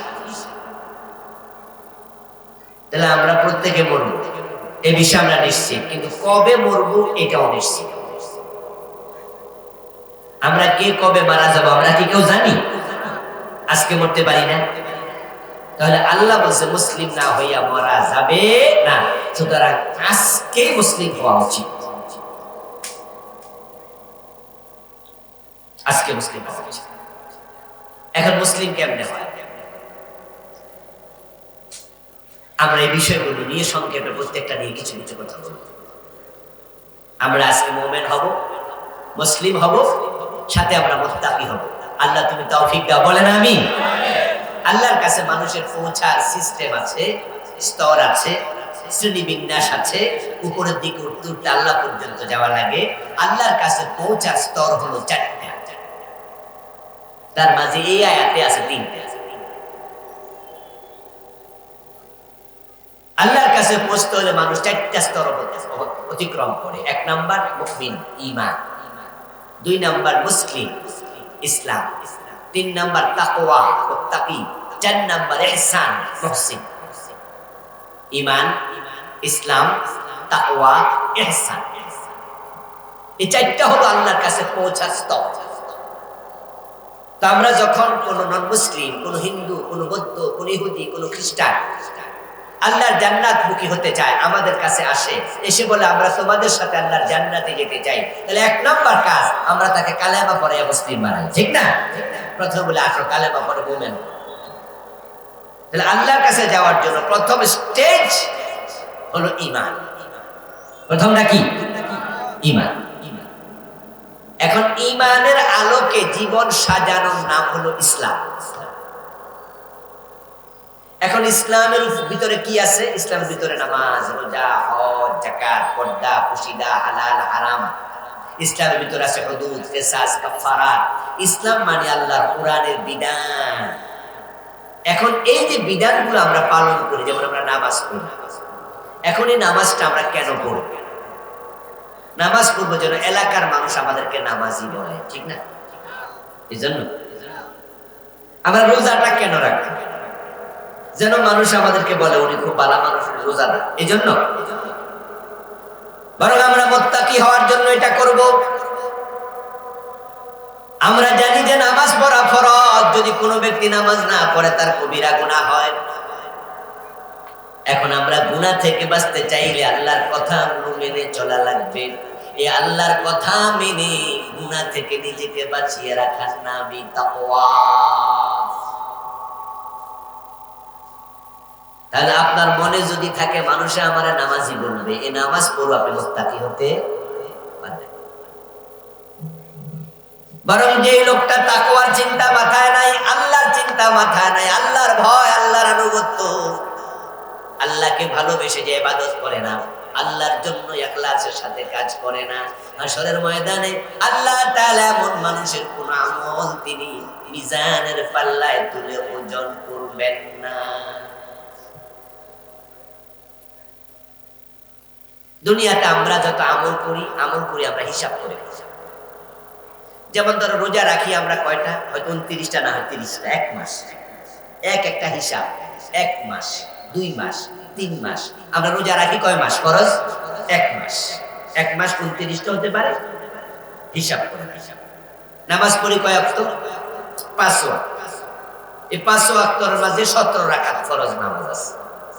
প্রতি রুকুতে 3 বার তাসবিহ করি, প্রতি সিজদা 3 বার তাসবিহ করি। একটা রুকু করি, 2টা তাসবিহ। এবং হিসাবের সময় দেখবেন 33 বার সুবহানাল্লাহ, 33 বার আলহামদুলিল্লাহ, 34 বার আল্লাহু আকবার। বা হিসাব। দুনিয়ার আমল হয় হিসাব করে। কিন্তু কে আমাকে জান্নাত দেবেন, তখন কি পুরস্কার দেওয়ার সময় হিসাব করবেন না ওজন করবেন? যারা জানেন জবাব দেন। কিয়ামতের দিন কি আমলের হিসাব হয় না? আমলের হিসাব কি অঙ্ক হিসাব করবে না ওজন করবে? ইয়েস। আমল হবে হিসাব করে করে, অঙ্ক করে করে, এত এত এত, কিন্তু ওজন হবে হিসাবে দিয়া না, ওইটা হবে মাইক্রো। এই জন্য আল্লাহ তাআলা হাশরের ময়দানে যারা আল্লাহর জন্য ইবাদত করে না, ইখলাস ছিল না, তাকওয়া ছিল না, তাদের আমলগুলো তিনি মিজানে ওজন দেবেনই না। ইয়াকুলুল্লাহু আযজা ওয়া জাল্লা আনা আগনা শুরাকানি শিরক মান আমিলা আমালান ওয়া আশরাকা মাইয়া গায়রি তারাকতুহু। সহিহ মুসলিমের হাদিস, প্রিয় নবীজি সাল্লাল্লাহু আলাইহি ওয়াসাল্লাম বলতেছেন, হাশরের ময়দানে মানুষের আমল ওজন দেওয়ার আগে আল্লাহ তাআলা বলবেন, আনা আগনা শুরাকানি শিরক, ও বনি আদম শোনো, আমি কিন্তু শিরিককারীদের শিরিক থেকে মুক্ত। তোমরা ইবাদত করার সময়, নামাজ পড়ার সময় চিন্তা করছো মানুষ যেন নামাজই কয়, তাহলে বোঝা গেল তোমার ইবাদতটা ইখলাসের সাথে ছিল না, শুধু আমার জন্য ছিল না, এটার মাঝে মানুষের চিন্তা তোমার ভিতরে ঢুকছে। তুমি মসজিদ বানাইছো, এতিমখানায় 1,50,000 টাকা দান করছো, দান করার সময় তোমার চিন্তা ছিল মানুষ তোমাকে দানবীর বলবে, দানশীল বলবে, বলে না দানশীল, দানবীর, এটা মানুষ তোমারে বলবে। তো শোনো, তারাকতুহু, এই জাতীয় আমল যারা করছো তাদের আমলকে আমি আজকে ফেলে দিলাম, তোমার মতো লোককে আমি তরক করলাম, তোমার সাথে আমার কোনো সম্পর্ক নাই, এই আমলগুলো আমি মিজানের পাল্লায় তুলবো না। আপনারা গ্রামের মানুষ, আপনারা ধান চাষ করেন, ধান যখন বাড়িতে আনেন, এটা মেশিনে হোক অথবা হাত দিয়ে হোক, যখন এটা খড়কুটা থেকে আলাদা করেন, আলাদা করে ধানগুলো তখন যখন ঘরে তোলেন, তখন কি চিটা শুদ্ধ তোলেন না চিটা আলাদা করেন? এটা কেউ পানিতে চুবাইয়া চিটা আলাদা করে, কেউ বাতাস দিয়ে আলাদা করে, করে না? বাতাস দিয়েও তো আলাদা করে। এসেছিল চিটা শুদ্ধ ক্ষেত থেকে বাড়ি পর্যন্ত, কিন্তু এখন এটাকে আমরা আলাদা করি, কারণ চিটা শুদ্ধ যদি বাজারে নেই তাহলে তার মূল্য কমে যাবে। এই জন্য বিক্রি করার আগে আমরা চিটাগুলো আলাদা করে দানগুলো পৃথক করে নেই। হাশরের ময়দান পর্যন্ত তোমার আমল গিয়েছে তোমার সাথে, কিন্তু মিজানের পাল্লা তোলার সময় যদি শিরিক মিশ্রিত থাকে, আল্লাহ আমলগুলোকে ফেলে দেবে। তাহলে এখন তাকওয়া, ইখলাস এগুলো জানা দরকার আছে। তাকওয়া জানতে হবে, তাকওয়া, ইহসান, ইহসান 4 নাম্বার, এটা আজকের আলোচনায় নাই, এটা আমরা অন্য কোনো দিন করব। তবে সংক্ষেপে শুধু এতটুকু বলি, ইহসান মানে হলো এমন ইবাদত, ব্যক্তি যখন ইবাদত করে, রাসূল বলছে সে যেন আল্লাহকে দেখে ইবাদত করে। সুবহানাল্লাহ। এটা হলো চূড়ান্ত স্তর, আল্লাহর কাছে যারা পৌঁছে যায় তাদের লাস্ট স্তর ইহসান, শেষ স্তর, লাস্ট স্টেজ ইহসান। নবীজিকে একবার জিবরিল আলাইহিস সালাম প্রশ্ন করেছিলেন, ইয়া রাসূলুল্লাহ ওয়া মাল ইহসান, হে রাসূল ইহসান কাকে বলে? মানুষের সুরত ধরে রাসূলের কাছে এসেছিল জিবরিল। বিখ্যাত একটা হাদিস আছে, এটার নাম হাদিসে জিবরিল, হাদিসটার নামই হলো হাদিসে জিবরিল। নবীজির কাছে মানুষের সুরত ধরে জিবরিল আলাইহিস সালাম একদিন আসলেন। মানুষের সুরত ধরে আসাতে সাহাবারা মনে করছিল উনি একজন কোন আগন্তুক, একজন মুসাফির রাসূলের কাছে এসেছেন। এসে নবীজি সাল্লাল্লাহু আলাইহি সাল্লামের হাঁটুর সাথে হাঁটু লাগাইয়া একবারে সামনাসামনি বসলেন। সাহাবারা এই লোকটাকে চিনতেছিলেন না, যে লোকটাকে চিনি না, বাড়ি জানি কই, একবার রাসূলের সামনে এসে নবীজির হাঁটুর সাথে হাঁটু লাগাইয়া বসলো, চিনতে পারতেছি না। কিন্তু এই লোকটা মুসাফির, দূর থেকে আসছে, গায়ের কাপড় চোপড়ের দিকে তাকাইলে তাও মনে হয় না, তার গায়ের জামা ধবধবে সাদা, কোনো ধুলাবালি নাই, লম্বা সফর করছে এটা বোঝা যায় না, আবার তাকে আমরা চিনি না। মাথার দিকে, চুলের দিকে তাকাইয়া দেখি মনে হয় মাত্র গোসল করে বের হইয়া চুলের মাঝে তেল দিয়া চিরুনি দিয়া আশ্রাইয়া মাত্র আসছে গোসলখানা থেকে, চুল নিকশ কালো, চুলের মাঝেও কোনো ধুলাবালি নাই, জামা কাপড়ের মাঝে ময়লা নাই, মনে হয় যেন এইখানে তার বাড়ি গর্তে বাইরে আছে। কিন্তু লোকটা তো এই এলাকার না, আমরা বুঝতে পারলাম না, কিরে আইলো করতে, দূরের মানুষ, কাপড় চোপড় বোঝা যায়, এই মাত্র পড়তে বাইরেছে, কামড়ে একটা কনফিউশনে পড়ে গেছে। এই লোকটা নবীজি সাল্লাল্লাহু আলাইহি সাল্লামকে কিছু প্রশ্ন করলো, তার মাঝে একটা প্রশ্ন ছিল আমাল ইহসান, ও নবী ইহসান কাকে বলে বলুন। রাসূলুল্লাহ সাল্লাল্লাহু আলাইহি সাল্লাম তার কথার জবাবে বললেন, তা'বুদাল্লাহ কাআন্নাকা তারাহু ফাইন লাম তাকুন তারাহু ফাইন্নাহু ইয়ারাক। ইহসান মানে হলো এমন ভাবে আল্লাহর ইবাদত করো ও যেন তুমি আল্লাহকে দেখছো। যদি তুমি আল্লাহকে নাও দেখো তবে নিশ্চয়ই আল্লাহ তোমাকে দেখছেন। এটা ইবাদতের সবচেয়ে উপরের স্তর। ওখানে গেলে, ওখানে পৌঁছে গেলে তখন মানুষ ইবাদতে এত স্বাদ পায় যে তার নামাজ এত লম্বা হতে পারে যে নামাজের মাঝে 1.5 ঘন্টা 2 ঘন্টা কাইটা যায় সে টেরই পায়। তখন তার ইবাদতে তো ভালো লাগবে যে সে আল্লাহর পথে চলতে গিয়া সে দুনিয়ার সব কিছু কুরবান করতে রাজি হয়ে যায়, কিন্তু আল্লাহর দিন থেকে চুল পরিমাণ সরতে রাজি আর হয় না। এটা হলো ইহসান। তো আমরা আজকে এটা বলবো, আমরা চলে যাই প্রথম অংশে ঈমান, দ্বিতীয় অংশ আজকে তাকওয়া, তৃতীয় অংশ পরিপূর্ণ মুসলিম হয়ে মরণ। ঈমান হচ্ছে এই যে কোরআন, এটাকে পূর্ণাঙ্গ রূপে গ্রহণ করার সিদ্ধান্ত নিয়ে কালেমা পড়ার নাম। শুধু কালেমা পড়লে মুমিন না, কালেমা আব্দুল্লাহ ইবনে উবাই পড়ছে, কালেমা গিরিশচন্দ্র সেনও পড়ছে। লা ইলাহা ইল্লাল্লাহ এটা কোরআন শরীফে নাই, তো গিরিশচন্দ্র সেন যখন অনুবাদ করছে তখন পড়ে নাই, কিন্তু সে কোরআন মানার চিন্তা ছিল।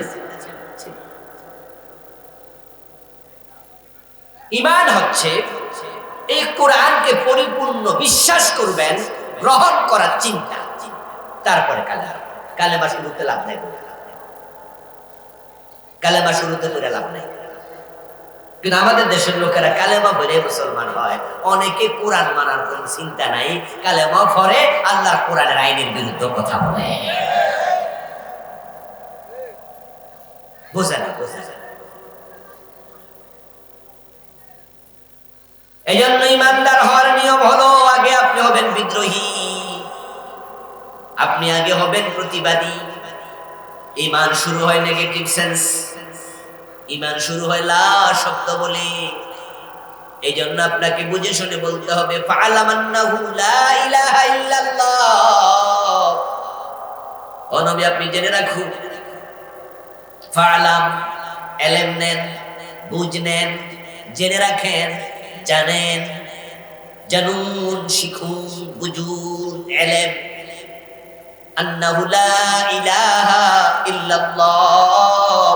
তাহলে ঈমান আনার আগে ঈমানের ব্যাপারে ইলম নিতেই হবে। কাদিয়ানির নাম শুনছেন? কাদিয়ানি কালেমা পড়ে না কিন্তু মুমিন হয়েছে, তার ঈমানের ইলম নাই। কাদিয়ানি কিন্তু প্রতিদিন কালেমা পড়ে। কাদিয়ানি কেন? আমরাও যারা নামাজ কালাম পড়ি, আমরাও কিন্তু আত্তাহিয়াতুর মাঝে, তাশাহুদের মাঝে আমরা কালেমা পড়ি না? আশহাদু আল্লা ইলাহা ইল্লাল্লাহু ওয়া আশহাদু আন্না মুহাম্মাদান আবদুহু ওয়া রাসূলুহু। যে এই আত্তাহিয়াতু কি কাদিয়ানি পড়ে না? তো কাদিয়ানি এই কালেমা সারা দিনে তো পড়ে, আত্তাহিয়াতুর মাঝে কতবার। কাদিয়ানি যিনি মুয়াজ্জিন তিনি আযান দেয় না? তো কাদিয়ানির মুয়াজ্জিনের আযানের মাঝে আছে আশহাদু আল্লা ইলাহা ইল্লাল্লাহ আশহাদু আন্না মুহাম্মাদার রাসূলুল্লাহ। তো কাদিয়ানির মুয়াজ্জিন দিন 5 বার আযান দেয়, আযানের মাঝে কালেমা পড়ে। কিন্তু বলুন তো কাদিয়ানির মুয়াজ্জিন কি কাদিয়ানি নয়? সে কি কাদিয়ানি নয়? তো কাদিয়ানি মুমিন না কাফের? তো বেড়া না আযানের মাঝে কালেমা পড়ে, তো কালেমা পড়লো তো বেড়া কাফের। কি আশ্চর্য ব্যাপার না, যে দিন 5 বার কানের ভিতরে আঙ্গুল ঢুকে কালেমা পড়তে, কিন্তু আমরা ফতোয়া দিই কাদিয়ানি কাফের, হেও কাফের। ঘটনা কি? কেন ঠেস লেগে যেতেছে না? ওয়াজ শুনে একটু কি তা কয়, এদিন 5 বার আযান দেয় নাকি কাফের? ওই যে বলেছি এই কোরআন পরিপূর্ণ মেনে নেয়ার মানসিকতা আগে গ্রহণ করো, সিদ্ধান্ত নেও, তারপর কালেমাটা পড়ো।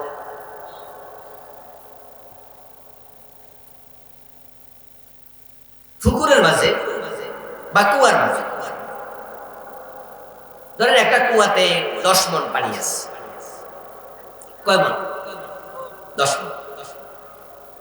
একটা বিড়াল যদি ওই কুয়ার মাঝে পইরা বইরা পয়সা যায়, তো ফসে যাওয়ার পর এখন আপনি ওই পুকুরের পানি পবিত্র করবেন কিভাবে? একজন হুজুর বলল যে 10 মণ পানি ফালাই দেন, কারণ যেহেতু বিড়াল পয়সা মরে গেছে, পানিও আছে 10 মণ, ফালাইতে হবে 10 মণ। তো আপনারা যাইয়া সবাই মিলা বালতি লইয়া, মগ লইয়া, জগ লইয়া পানি হিচ্চা ফালাইতে ফালাইতে ফুল পানি ফালাই দিছে। তো ফালাই দিয়া বিড়ালটা ফালান নাই, না ফালাই আবার পানি দিছে। তো ওই পানি পবিত্র হয়েছে তো, তুই কয় আবার ফালান, তো আবার ফালাই দিল। তো পরে বিড়াল রাইকা আবার পানি দিছে, পবিত্র হয়েছে নি? এটা কয় মন ফালাইলে পবিত্র হবে? সারা জীবন ফালাইবে। মাশাআল্লাহ, বিড়াল রাইকা সারা জীবন পানি ইসলো কাম হইব না, এই জন্য পানি আগে হিসবেন না, বিড়াল আগে ফালাইবে।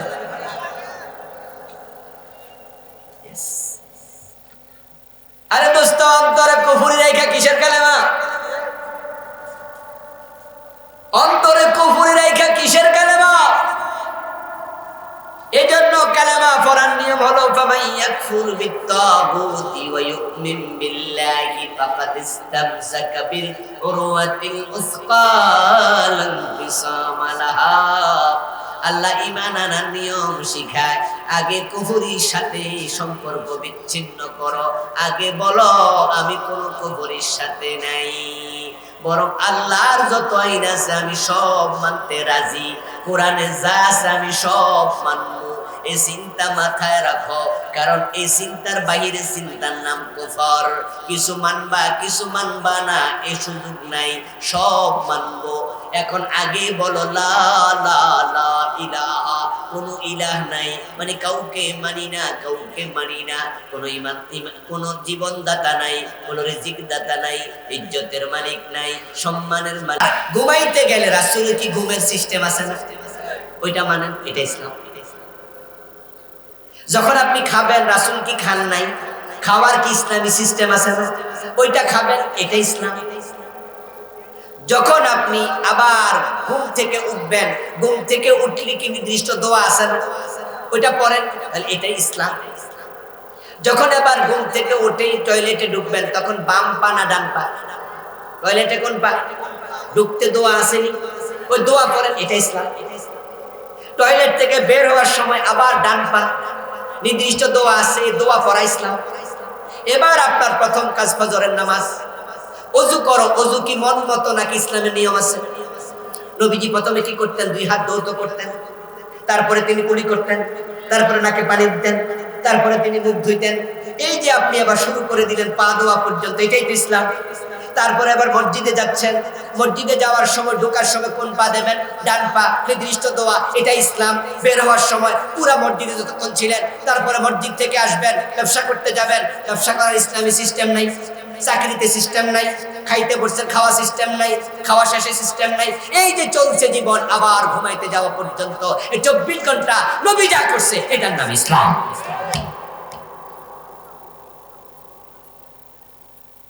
এখন নবীজির ইসলাম মানতে যাইয়া মন মতো মানা শুরু।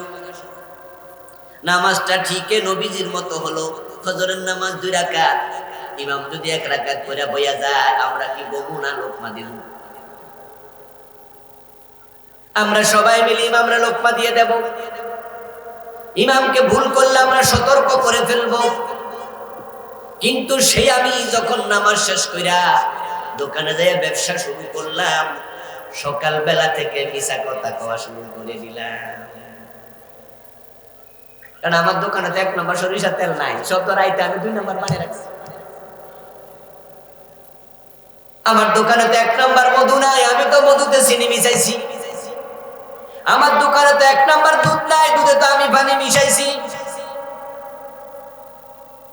আমি তো ক্ষেত করতে গেলাম, ক্ষেত চাষ করতে যাইয়া কোদাল দিয়া কোপ দিয়া আরেক বেড়ার খেতার আইল ভেঙে গেছে।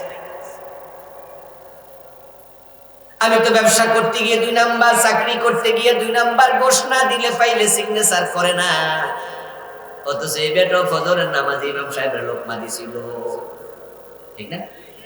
ফজরের নামাজে ইমাম ভুল করছে, লোকমা মারছিল না। এই বেটা কিন্তু অফিসার, অফিসে যাই আবার ঘোষ খাওয়া শুরু। আচ্ছা, যে বেটা মানুষের লোকমা দেয়, হে বেটা নিজের লোকমার খবর করবে। চলছে জীবন। এই জন্য আল্লাহ বলছে না, তুমি মুসলমান না হইয়া মৃত্যুবরণ করো না, সাবধান। উদখুলু ফিস সিলমে, ইসলামে পুরা কিতাব। এই যে আমার সামনে বসে আছেন, বিয়ে করছেন তো 2 বছর, 4 বছর, 6 বছর, 10 বছর, 20 বছর, এখনো বউয়ের মোহর আনা দেন নাই, এমন স্বামী কি এলাকায় নাই? আসেনি? আসেনি? আজকের মাহফিলে নেই। বউয়ের মোহর দেয়া নফল না ফরজ? তো ফজরের নামাজ 2 রাকাত কি ফরজ না? 1 রাকাত পড়ার পর ইমাম রেখে দিয়েছিলেন। আমনের ফরজের খবর কি? এই যে এখন মোহর আনা দেন নাই।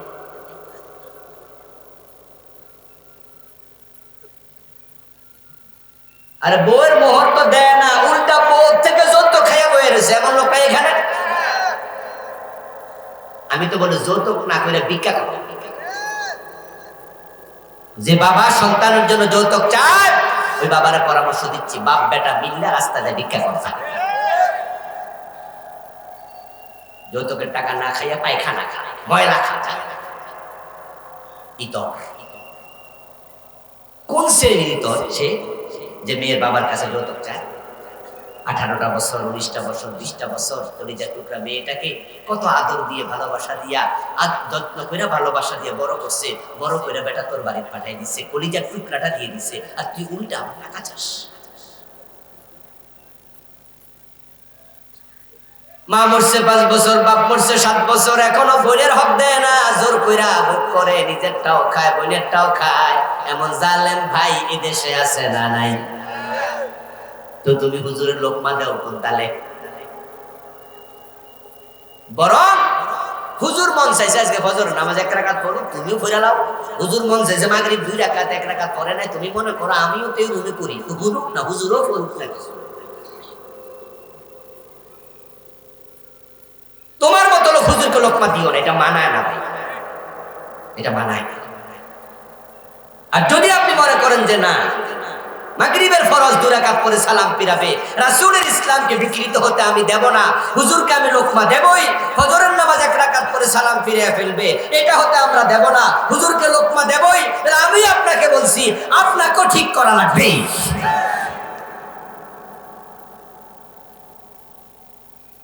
ওয়ালা তামুতুন্না ইল্লা ওয়া আনতুম মুসলিমুন। মুসলিম মানে আত্মসমর্পণকারী। আপনি আল্লাহর কাছে আত্মসমর্পণ করেছেন, আমি আত্মসমর্পণ করেছি। তবে হ্যাঁ, আমরা মানুষ তো, মাঝে মাঝে একটু পেশ লাগবে। আদম আলাইহিস সালামের পেশ লাগে নাই? আদম আলাইহিস সালাম জান্নাতে পেশ কিন্তু লাগছেই। আল্লাহ কইছিল গাছের কাছে যাইও না, উনি শুধু যায় নাই, গাছের ফলটাও মানে আরো এক কদম আগাই গেছে। তবে কোরআন মাজিদ আল্লাহ তাআলা আদম আলাইহিস সালামকে একটু বাঁচাইয়া দিছে। আল্লাহ আদম প্রসঙ্গে আলোচনা করতে যায় বলছে, ফাওয়াসওয়াসা লাহুমাশ শাইতান, আদম এবং হাওয়া দুইজনকে ওয়াসওয়াসা দিছে কে? শয়তান। ফাওয়াসওয়াসা লাহুমাশ শাইতান, আল্লাহ কয় শয়তান এই কামটা করছে। এবার আওয়াজ দিয়ে বলুন তো, যে আদম হাওয়া আলাইহিস সালামকে শয়তান পেছে ফেলাইছে, ওই শয়তান বাংলাদেশে আছে না নাই? আমাদের সাথে নাই? প্রত্যেকের সাথে একজন কইরা আছে। এখন ওই শয়তান আমাদেরও পেছ লাগাবে, এটা আল্লাহ জানেন। তাই আদম এবং হাওয়া আলাইহিস সালামকে পেছে ফেলে দেওয়ার পর এবার তাদের কাজ কি ছিল সেটা আল্লাহ তাআলা কোরআনে বলছেন, ফালা রব্বানা যালামনা আনফুসানা ওয়া ইল্লাম, আমার সাথে পড়ুন, রব্বানা যালামনা আনফুসানা ওয়া ইল্লাম তাগফির লানা ওয়া তারহামনা লানাকুনান্না মিনাল খাসিরিন। কোরআন আল্লাহ তাআলা বলে আদম এবং হাওয়া তারা দুইজনে আল্লাহর কাছে ক্ষমা চাইছে। আচ্ছা, ক্ষমা চাওয়ার পরে আল্লাহকে ক্ষমা করে নাই? বলেন না, ক্ষমা করে নাই? ফাতাবা আলাইক। কোরআন আল্লাহ বলে আল্লাহ ক্ষমা করছে। তো আমাদের কাজ কি? এই যে 54 বছর আমরা আল্লাহর এই দেশটা চালাইতে পারি নাই, যদি আমরা এবার ক্ষমা চাইয়া এবার সিদ্ধান্ত নেই যে আগামীর বাংলাদেশ ইসলামের বাংলাদেশ হবে, কোরআনের বাংলাদেশ হবে, আমরা কোরআন দিক দেশ চালাতে চাই, আল্লাহ আমাদেরও ক্ষমা করবে। কিন্তু না, সামনের 12 ক্ষমা চাইবো না, বরং ভোটের দিন রাইতে দরজা খুলে বইয়ে থাকবো 1000 টাকা ভোট বেচার জন্য বইয়া থাকে। এমন লোক বাংলাদেশে আসেনি? হ্যাঁ, নির্বাচনের আগের দিন রাত সারা রাত বাতি জ্বালাতে, কাস্টমার জন্য মিস না, কারেন্ট গেলে মোমবাতি জ্বালা রাখবো দরকার। আস্তাগফিরুল্লাহ। 1000 টাকা করে ভোট বেচবে, 500 টাকা করে ভোট বেচবে, এবং ভোট কেনার জন্য কিছু জালেম বাড়ি বাড়ি যাবে, ঠিক না? এগুলো হারাম। যারা টাকা দিয়ে ভোট কিনে, আপনি নিশ্চিত থাকেন কয়দিন পর আপনার টাকা সে চুরি করবে, নিশ্চিত মনে রাখবেন। যদি কোনো লোক আপনার কাছে এসে অন্যের দোষ বলে, আপনি নিশ্চিত হয়ে যান যে আপনার দোষও আরেকজনের কাছে। যদি কেউ অন্যের দোষ আপনার কাছে বলে, আপনি নিশ্চিত থাকেন আপনার দোষে আরেকজনের কাছে। তো যারা টাকা দিয়ে ভোট কিনে, কেডা চোর এটা চেনার জন্য আর মার্কেটে যাইয়া চোর খোঁজা দরকার নাই। বুঝবেন যে আপনার বাড়ির যে আইছে, হেরে যে পাঠাইছে ওই নেতারাই চোর। এটা দেশের টাকা কয়দিন পরে বেড়ে বাজেট খাই, বাজেট কত টাকা যে স্বরাষ্ট্র বরাদ্দ দেয়, এর যদি 50% কাজ হইতো তাও দেশটা উন্নত হয়ে যেত। সব ভরে খাই বই, আঙ্গুল ফুলে কলা গাছ না, আঙ্গুল ফুলে বট গাছ। তবে এই জন্য শুধু নেতাকে দোষ দিয়া লাভ নাই, যারা টাকার বিনিময়ে ভোট বিক্রি করে তারাও দোষী, সমান দোষী। আমি তো বলি যে কত নিচে নামে মানুষ। একটা ছাগল যদি বাচ্চা দেয়, ছাগলের বাচ্চা মায়ের পেট থেকে পরে কোন রকম হাঁটতে পারে না, এটাও যদি বাজারে বিক্রি করতে যান, সেটাও কিন্তু 3000 টাকা নিচে বিক্রি হয়, 3-4000 5,000 টাকা ছাগলের বাচ্চার দাম। কিন্তু আপনি 1000 টাকা ভোট বিক্রি করলেন, তা আপনার দাম কি ছাগলের চেয়ে বেশি না কম? এত নিচে যান কেন? বরং আমরা যদি সিদ্ধান্ত নেই কোটি টাকা দিলেও ভোট বিক্রি করবো না, সৎ যোগ্য ভালো মানুষকে ভোট দেব, এই বাটপার সাদাবাজ গুলো নেতা হতে পারতো না। ওদেরকে বয়কট করুন, ওদেরকে বয়কট করুন। বিবেক বিক্রি করবেন না, বিবেক বিক্রি করবেন না। একজন মানুষ কখনো টাকার কাছে মাথা নত করতে পারে না, ঠিক কিনা? আত্মসম্মান তৈরি করেন, আত্মসম্মান তৈরি করেন, আত্মসম্মান তৈরি করেন। কেন আমরা আপনাদের সামনে এসে ওয়াজ করা লাগবে? কেন আপনাদের সামনে কোরআন খুলে তাফসীর করা লাগবে? যদি শিক্ষা সিলেবাসে কোরআন হাদিস থাকতো তাহলে আপনারাও তো আলেম হতেন। কিন্তু আমার সামনে তো অনেকে আছেন দেখে দেখে কোরআন শরীফ পড়তে পারেন না, আছে না? কারণ আপনার সিলেবাসে কোরআন নেই, পারবেন কেমন?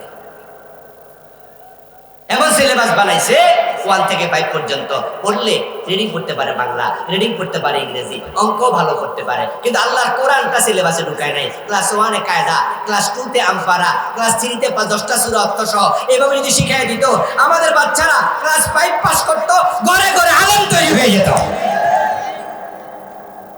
আপনার বাবা জানাজার নামাজ, মায়ের জানাজার নামাজের ইমামতি আপনি করতে পারবেন। মাঝে মাঝে যেখানে নুরানি মাদ্রাসা আছে, দেখবেন যে নুরানি মাদ্রাসার মাহফিলগুলোতে তারা যায় নামাজ কেমনে পড়া, ছোট ছোট বাচ্চা দিয়া তারা প্রদর্শন দেয়। আমি তো বলি, দেখছেন এই বেটা এই পোলাপান গুলো এখনো নাকের দিকে দুধ বাইরে হোক, মনে হয় যেন এত ছোট মোজদারি কিছু ওঠে নাই। যদি এই বাচ্চা ক্লাস 6 বছর 7 বছর 8 বছরের বাচ্চা হে জানাজার নামাজ পড়াইতে পারে, তারেক জিয়া পারবে না কেন? তারেক জিয়া কি বুড়া হয় না? তারেক জিয়ার মায়ের জানাজা উনি পড়ানো দরকার ছিল না? বেগম খালেদা জিয়ার জানাজা তারেক জিয়া পড়াইতো, দেশে কি চমৎকার একটা মেসেজ দেয়। কথা কি ঠিক না ভাই? তাহলে এখন আপনার মায়ের জানাজার নামাজ তারেক জিয়ার নাম শুনে লাভ দিয়েন না, কিন্তু আমার প্রশ্ন করছে আপনার মাঠটা আপনি বানাইতে পারবেন? নিজের প্রশ্ন করে কেন পারবেন না? কারো সিলেবাসে না, সিলেবাসে নেই। ও দোস্ত, বাবার জানাজা মায়ের জানাজার নামাজ সন্তান পড়াতো যদি কত চমৎকার ভাবে কবুল হতো। হুজুর যখন খাটিয়ায় লাশ রেখে জানাজার নামাজ পড়ায় 3 নাম্বার তাকবীর দিয়া বলে আল্লাহুম্মা গফিরলি হাইয়িনা ওয়া মাইয়িতিনা ওয়া শাহিদিনা ওয়া গায়িবিনা। দোয়া আছে না? অর্থ কি? ও আল্লাহ তুমি ক্ষমা করে দাও আমাদের জীবিতদেরকে, ক্ষমা করে দাও মৃতদেরকে, খাটিয়ায় যে শুয়ে আছে আমার মা আমার বাবা, এই মানুষটাকে তুমি ক্ষমা করো। হুজুর দোয়া করে, হুজুরের দোয়া আসে মুখ থেকে। আর যদি জানাজার নামাজের ইমাম সন্তান হতো, সন্তানের দোয়া আসতো কলিজার ভিতর থেকে।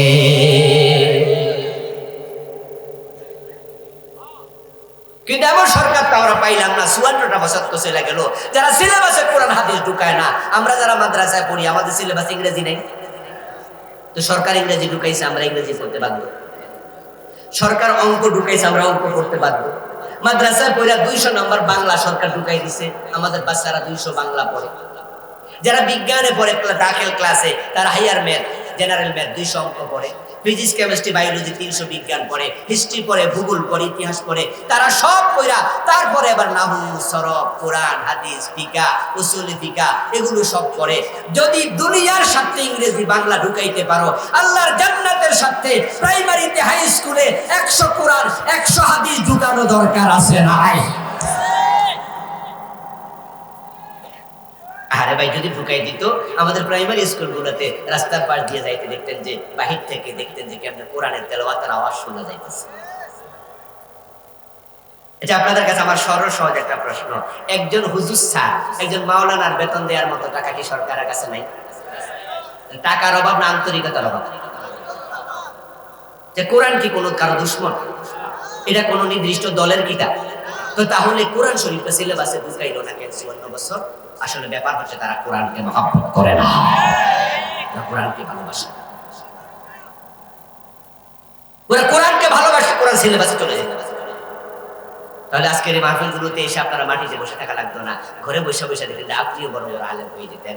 ইন্টারমিডিয়েট পর্যন্ত কোরআন ঢুকাই দিলে, আরে ভাই আমি তো বলি 100 আয়াত করে যদি ক্লাস 6 থেকে ক্লাস 10 পর্যন্ত দেয়, তাহলে 5 ক্লাসে কত আয়াতে? তো 500 আয়াত। 500 আয়াত বিশ্বভিত্তিক 500 আয়াত জানেন? 100 করে হাদিস দিলে 500 হাদিস হয়ে যেত মাত্র 6 থেকে 10 পর্যন্ত। আমরা এমন একটি ইসলামী রাষ্ট্র চাই, আমরা এমন একটি দেশ দেখতে চাই। আর যখন আপনি ঘরে ঘরে কোরআন ঢুকাই দেবেন, মানুষের অন্তরে তাকওয়া ঢুকবে, আল্লাহর ভয় ঢুকবে, তখন অফিস আদালতে ঘুষের লেনদেন কমে যাবে। ভালো মানুষ তৈরি হবে, ভালো মানুষ।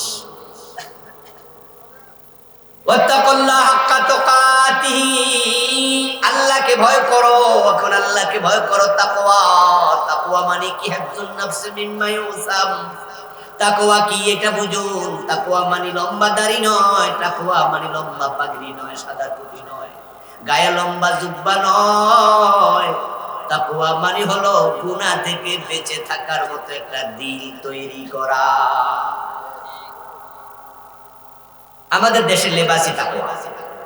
যদি কেউ রাস্তার ডান পাশে একটা তাসবিহ দানা হাতে নিয়ে হাজির রুমাল মাথায় দিয়ে সুবহানাল্লাহ কইতে কইতে যায়, মানুষ তাকায় তাকায় মনে মনে কই আল্লাহর ওলি যেতেছে মুত্তাকি। অথচ দাড়ি টুপি পাঞ্জাবির সাথে তাকওয়া সম্পর্ক নাই। তাকওয়া থাকে কোথায়? কলবে। তবে হ্যাঁ, দাড়ি সুন্নাত, এই টুপি সুন্নাত, এগুলো ঠিক আছে, কিন্তু তাকওয়ার নিদর্শন এই দাড়ি টুপি না। তাকওয়ার নিদর্শন হচ্ছে গুনাহ থেকে বেঁচে থাকা। আমার বাংলাদেশে দাড়ি মুখে সুদে টাকা লাগায় এমন দাড়িওয়ালা সুদখোর আছে, বেটা দাড়িওয়ালা কিন্তু মুত্তাকি না। এই যে রমজান আসতেছে, রমজানের টুপি দোকান বাইরে যাবে, প্রায় দোকানদার টুপি মাথা দিয়া জিলাপি বানাই বইতারের লাইগা টুপি মাথায় আছে, জিলাপি বানাইছে মোবিল দিয়া। হারামি কারে কর করাবাজি কর।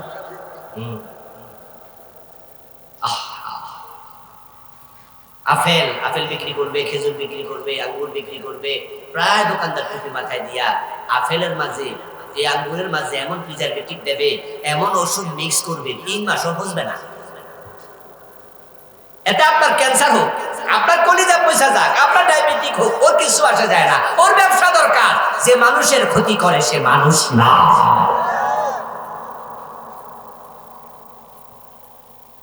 হিফজুন নাফসি মিম্মা ইউসাম। তাকওয়া মানে হলো গুনাহ আছে যেখানে আমি নাই সেখানে। তাকওয়া মানে হলো তারকু মা হারামাল্লাহ ওয়া আদাউ মা ইফতারাদাল্লাহ। তাকওয়া মানে হলো যত ফরজ সব আঁকড়ায়া ধরো, যত হারাম সব পরিত্যাগ করো। যে ওজনে কম দেয় সে কখনো মুত্তাকি মানুষ নয়। যার বউ পর্দা করে না, মেয়ে বোরকা পরে কলেজে স্কুলে যায় না, মেয়েটা পর্দা করে না, নিজে পর্দা করে না, যার পরিবারে তাকওয়া পর্দা নাই, তার পরিবারে তাকওয়া নেই। আপনাদের এলাকায় হাই স্কুল আছে কি নাম? Jalalpur high school. এই হাই স্কুলে মেয়েরা পড়ে 100 মেয়ের মাঝে বোরকা পরে যায় কতজন? হয়তো 5 জন যায়, 10 জন ধরে, আর বাকি 90 জন মেয়ে বোরকা ছাড়া গেল, ওদের উপর পর্দা ফরজ নয়? ওদের কি মা বাবা নাই? এই 90 জনের মা বাবা কি হিন্দু?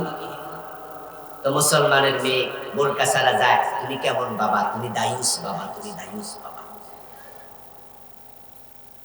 তোমার সুন্দরী মেয়েটা মাথার চুল ছাইড়া দিয়া, ঠোঁটে লিপস্টিক দিয়া, রসর না পইরা, এই যুবতী মেয়েটা যখন যায় তখন তার পিছনের দিকে পরপুরুষ তাকায়, তার দেহের সৌন্দর্য দেখে, বুকের দিকে তাকায়, তার দেহের সৌন্দর্য দেখে, চুলের দিকে তাকায়, ঠোঁটের দিকে তাকায়, গালের দিকে তাকায়। যতক্ষণ তাকাবে প্রত্যেকের একটা করে কবিরা গুনাহ হবে, আর তোমার মেয়ের একাই হবে একদিনে শত শত কবিরা গুনাহ। তোমার মেয়ে তো কবিরা গুনার ফ্যাক্টরি বানিয়ে দিছে, কবিরা গুনার খনি বানিয়ে দিছে। হাসরের ময়দানে মেয়ে যখন ধরা পড়বে না, আল্লাহর কাছে সে মামলা দেবে, আল্লাহ আমার বাবারে ডাকো, আমার বাবারে পায়ের তলে রেখে জাহান্নামে নাজআলহুমা তাহাতা আকদামিনা লিয়াকুনা মিনাল আসফালিন। আল্লাহ আমি গুনাহগার হতাম না যদি বাবা আমারে বোরকা সিলাইয়া দিত। বাবা বোরকা সিলাইয়া দেয় নাই, তাই আমি আজকে জাহান্নামী। জাহান্নামে একা কেন যাব? বাবারে পায়ের তলায় রেখে যেতে চাই। নিজের বউটাকে পর্দায় রাখে না স্বামী। তোমার বউ পর্দা ছাড়া স্কুলে যায়, কলেজে যায়, শিক্ষিকা, ব্যাংকে চাকরি করে, হাসপাতালে নার্স। নিজের বউটা বেপর্দায় যায় মার্কেটে, এখানে সেখানে। স্বামী তার বউকে পর্দা করতে বলে না। হাসরের ময়দানে বউ বলবে, আল্লাহ স্বামীরে ডাকো, পায়ের তলায় রাখতে চাই, কারণ সে তো আমার দায়িত্বশীল ছিল। যথাযথ দায়িত্ব পালন করলে, পর্দা করতে বাধ্য করলে আমি জাহান্নামে হতাম না। এজন্য আমি একা দোষী না, আমার স্বামীও দোষী। এজন্যই আমি বলি, কত স্বামী আখেরাতে হবে আসামি।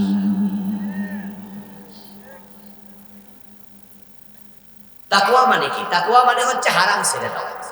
তাকওয়া মানে ফরজগুলো আঁকড়াইয়া ধরা। ইসলামের পঞ্চম খলিফা নামে একজন খলিফা আছেন, ওমর ইবনে আব্দুল আজিজ রাহিমাহুল্লাহ। যদিও ওনার খেলাফত 93 হিজরিতে হয়েছে। চতুর্থ খলিফা আলীর পরে হযরত হাসান হুসাইন ছিলেন। হাসান ছিলেন 6 মাস প্রেসিডেন্ট। তারপর আমির মুয়াবিয়া রাদিয়াল্লাহু তাআলা দীর্ঘ সময় 20 বছরের মতো প্রেসিডেন্ট ছিলেন। এইভাবে গেছে, কিন্তু সিরিয়াল নাম্বার 5 নাম্বার আসে নাই। 4 খলিফা আলী পর্যন্ত শেষ। পঞ্চম খলিফা 99 হিজরিতে ক্ষমতায় আসছে ওমর ইবনে আব্দুল আজিজ। এর মানে খলিফা হওয়ার জন্য যত যোগ্যতা দরকার সব ছিল হযরত ওমর ইবনে আব্দুল আজিজ রাহিমাহুল্লাহ। এজন্য ইসলামের পঞ্চম খলিফা ওনাকে বলে। ইসলামের পঞ্চম খলিফা ওমর ইবনে আব্দুল আজিজ রাহিমাহুল্লাহ বলেন, লাইসাত তাকওয়া বিকিয়ামিল লাইলি ওয়ালা বিসিয়ামিন নাহার, ওয়ালাকিন্নাত তাকওয়া তারকু মা হারামাল্লাহ ওয়া দাউ মা ইফতারাদাল্লাহ। রাতের বেলায় তাহাজ্জুদে দাঁড়িয়ে থাকার নাম তাকওয়া নয়, দিনের বেলায় প্রতিদিন রোজা রাখার নাম তাকওয়া নয়। তাকওয়া হলো হারাম ছেড়ে দাও, তাকওয়া হলো সব ফরজ আঁকড়াইয়া ধরো। এখন হারাম কোন কোন কাজ শিখতে হবে না? শিখতে হবে। এ নিয়ে আমার লেখা বই আছে, আলহামদুলিল্লাহ। আমার লেখা 9টা বই আছে। আমার ড্রাইভার সাহেব আনছে, কোন পড়ে পাবেন। ব্যক্তি ও পরিবার গঠন ইসলাম নামে একটা বই আছে। ওই পরিবারের বইতে আমি হারামগুলোর তালিকা তুলে ধরেছি, যেগুলো নৈতিক দায়িত্ব করা উচিত, এই ফরজগুলোর তালিকা আমি তুলে ধরেছি। এই হারামগুলো শিখবেন, ছেড়ে দেবেন, তাহলে আপনি মুত্তাকি। ফরজগুলো ধরে রাখবেন, তাহলে আপনি মুত্তাকি। আল্লাহ তাআলা আজকের আলোচনায় যা বললাম, ঈমান, ইসলাম, তাকওয়া। আমাদের সকলকে তুমি দান করো, সবাই বলেন আমিন।